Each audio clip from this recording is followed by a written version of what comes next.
Alright, welcome to this series of videos regarding data extraction. The primary goal of this series is for you to just gain some exposure to working with APIs as well as working or getting data from the web in terms of HTML pages. We're going to do some really cool examples. We're going to get data from the weather, some weather website, scrape data from the NFL or from Sports Reference regarding NFL data, and then we're going to talk about putting it all together, which is going to be quite interesting. But before we go into those concepts and provide some conceptual theoretical perspectives on what's happening in terms of using APIs or web scraping, I want to introduce you all to some concepts in terms of dynamic and static data. So let's go ahead and jump right into it. So for the goal of this introduction session is for you all to get familiar with static data, or like having information statically located in one location, and then as you are probably experienced, bringing it into R. Okay, great and fantastic. But then I wanted to start to bring up a case through that example for why we would want to use dynamic data, where we would have to use web APIs and or scrape data from the internet. And so, as we're going through this, you're going to see why us as educators need to have the skill set in the back of our pockets. So let's go ahead and let's talk about a good mentor of mine. He brings up conversations around asking good questions. So my mentor says, Alan says, ask good questions, okay? Statistical question. Who had the most impactful first season in terms of points?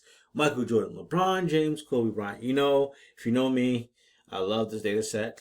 I have this data set I curated this data set with regards to the first 15 years of these players playing in the NBA, which is nice. It's great, but it's static. It's just there.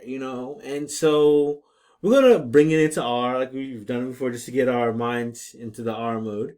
And but just in the back of your mind, know that it's static, okay? So some of the packages that we need include. So this is an Excel file. And so some of the packages that we need is going to be read Excel. And you don't have to worry about installing these packages. They are already... No, well, yes, you do have to worry, unless you haven't installed them before. Okay, read Excel. Okay, and I would call that data extraction. And then to clean it up, to make it look nice, I'm going to use dplyr. And then I'm going to then use, to visualize data visualization, ggplot2. And so traditionally speaking, I understand that we could just load the tidyverse. I understand that. However, when introducing these packages to students, I prefer to spell out each and every package so that they know where the function is coming from. And so I'm going to adhere to that way of thinking during this presentation. So let's keep that in the back of our mind. So go ahead and run this. Okay, good. Okay. So then from there, let's bring in the data. Let's go ahead and bring in the data extract. So in terms of bringing in the data, we need to know what the Excel sheet is actually named. So if you look back at the previous elements of the notes, we called it MBA data, MBA underscore data XLSX. Okay, and go back down and then paste this. Okay, and then boom. Oh,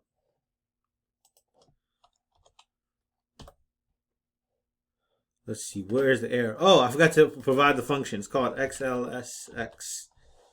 Okay, then that should work. Okay, good. We have the data. And as you can see, it's a sheet. I curated this a while ago, which is fine. And it worked, no error. So let's go ahead and view the data. Let's go ahead and view this data. Scroll down a little bit. And so we're going to utilize this glimpse function. I believe we loaded the right, yes, glimpse nba underscore df. Okay, And when we run this, we see the number of rows, okay, 3,400, the number of columns, all the variables that we have. My question to you all, is this data clean? Okay, one quick way of looking at this is say game outcome. It says wins, losses, that's treated as a character, that's good. Points margin, so that's a difference in points. Okay, that's treated as a double, which is good. Okay, even date is, it's good. I would argue this data is clean. And that is sometimes the issue. We're not working with real data, real messy data, where we had to sometimes clean it and make sure that it's suitable for statistical our data and the tools. So here in this particular situation, it's cookie cutter. That's not ideal. It's not ideal at all in terms of learning and getting students exposure to deeper investigative practices. So I would argue this is a great data set. It's nice and clean, but in terms of getting them more exposure, this is not ideal. Okay, so keep that in the back of your mind. It's nice that the data is already in R. That's great, but remember the question at hand is to see who had the most impactful for a season. So come to find out, since I already mentioned this has all 15 seasons. So we need to, narrow our focus. And so what we're going to do is going to apply a filter function, right, to our NBA data frame. Okay, I'm going to uncomment it. No, let's fill it out first. This should be what function, the filter function, and the variable in and of itself. If you go to the data glimpse of it, it's called season. Okay, season. And that's with the capital S. So season. Then bam. And then when we can now run this. So I'll comment this. And we'll run it. And we're looking good. So traditionally speaking, when I'm working in R, I like to look at my environment to see the data. And you can see now season is apparently there. Traditionally speaking, there are 82 games within each season. And so 82 times 3, because looking at those 3 players, that looks about right. Okay. All right. So with that being said, we've now filtered. We can now create a plot. Okay. We can create a box plot to look at this data. So we're gonna look at ideally season. I'm uncommented so it can help me autocomplete, which is fine. Okay, season. And then the x-axis is going to be player. There's a lot of variables we could use. Oh, no, not that. Player.